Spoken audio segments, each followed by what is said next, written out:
বিয়ের পরই স্বামীর কাছে যৌন চাহিদার মেশিন হয়ে গেলাম। পুরো ভিডিওটি দেখার জন্য অনুরোধ রইল। আমি দিয়া। যখন আমি ট্রেনে ক্লাসে পড়ি, উচ্চ মাধ্যমিকে উঠেছি, সে সময় আমার স্কুলে একজন সিনিয়র ছেলে আমাকে খুবই পছন্দ করত, কিন্তু আমি সেই সময় অন্য একটা ছেলেকে খুবই ভালোবাসতাম। আমি যাকে ভালোবাসতাম সেই ছেলেটা ওর পিসির ছেলে ছিল, সেটা আমি একদমই জানতামই না। এইভাবেই কেটে গেল 2 বছর। সেই সময় আমার বাড়ি থেকে ছেলে দেখা শুরু করে দিয়েছিল বিয়ের জন্যে। কিছুদিন পরে একটা ছেলে আমাকে দেখতে এলো। তখন আমার বৌদি আমাকে সাজিয়ে গুছিয়ে তাদের সামনে নিয়ে গেল।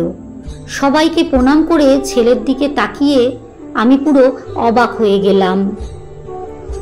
সেই ছেলেটা যে আমাকে স্কুলে মনে মনে খুব পছন্দ করত, ওই ছেলেটা খুব বড়লোক ছিল, তাই বাড়ির লোকজন তড়িঘড়ি করে জোর করে আমার সাথে ছেলেটার বিয়ে দিয়ে দিল। তারপরে ভুলতে চেষ্টা করছিলাম আগের ভালোবাসার মানুষটির কথা। ভুলতে আর দিল কোথায়? শ্বশুরমশাই আমাদের একটা ঘর বানিয়ে দিল। নিচে ছিল টিভি, ফ্রিজের দোকান, আর ওপরে আমাদের থাকার ঘর। দোকানে 5 জন কর্মচারী রাখা ছিল বলে আমার স্বামীকে সেরকম একটা দোকানে থাকতে হতো না, তাই সবসময় সে ঘরেতেই বসে থাকতো। আমার সঙ্গে তার একটাই চাহিদা ছিল, সেটা হলো যৌন চাহিদা। রাত নেই, দিন নেই, সময় নেই, অসময় নেই, ওনার শুধু চাহিদা মেটাতেই হবে। আর সেটা না মিটলে মারধর, গালাগালি, জিনিসপত্র ভাঙচুর, আরও কত কি যে করতো।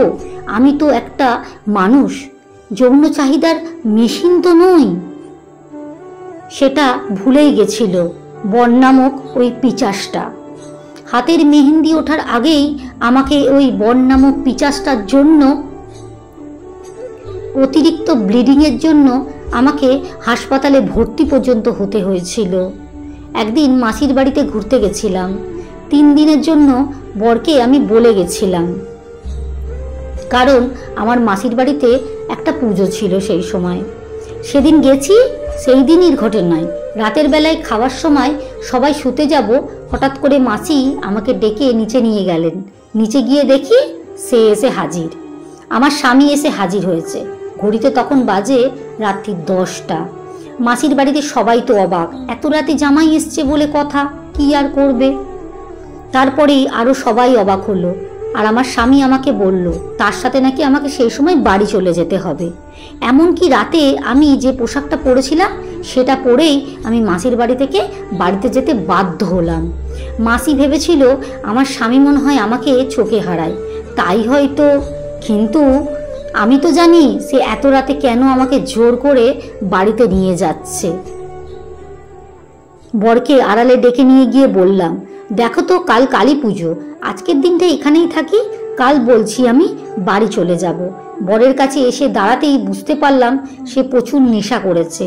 বর তখন আমায় বলল, আজকে চলো, কালকে সকালবেলা তোমাকে আবার দিয়ে যাব, না হলে আজকে রাতটা আমি কি করে কাটাবো বলো তো। তারপর আমি মাসিকে কোনো রকমভাবে বুঝিয়ে ওই রাতে সেই দিনটা বাড়ি চলে গেলাম। বাপের বাড়ি গেলাম, সারাদিন থাকতে দিত, কিন্তু রাতে কোনো দিন ও আমাকে থাকতে দিত না। এরপরে একদিন হঠাৎ কাকার মেয়ের বিয়ে ঠিক হয়ে গেল আমার, তাই আমাকে 2 দিন আগেই যেতে হয়েছিল ওখানে। আমার স্বামী সেদিন আমাকে যেতে দেওয়ার একটু ইচ্ছে ছিল না, কিন্তু ওর অনেক ইচ্ছে না থাকা সত্ত্বেও কাকাকে না বলতে পারল না আর কি। ওখানে গিয়ে দেখা হলো আমার পুরনো ভালোবাসার মানুষটার সঙ্গে। আমাকে দেখে জানতে চাইলো আমি এখন ভালো আছি কিনা। আমি বললাম, কি আর বলবো, ভালো আছি। এরই মধ্যে বরের ফোন এলো, আর বর বলল, কি করছো তুমি? আমি বললাম, বসে আছি, আড্ডা দিচ্ছি সবার সাথে। এটা শুনেই রেগে আমার ফোনটা কেটেই দিল।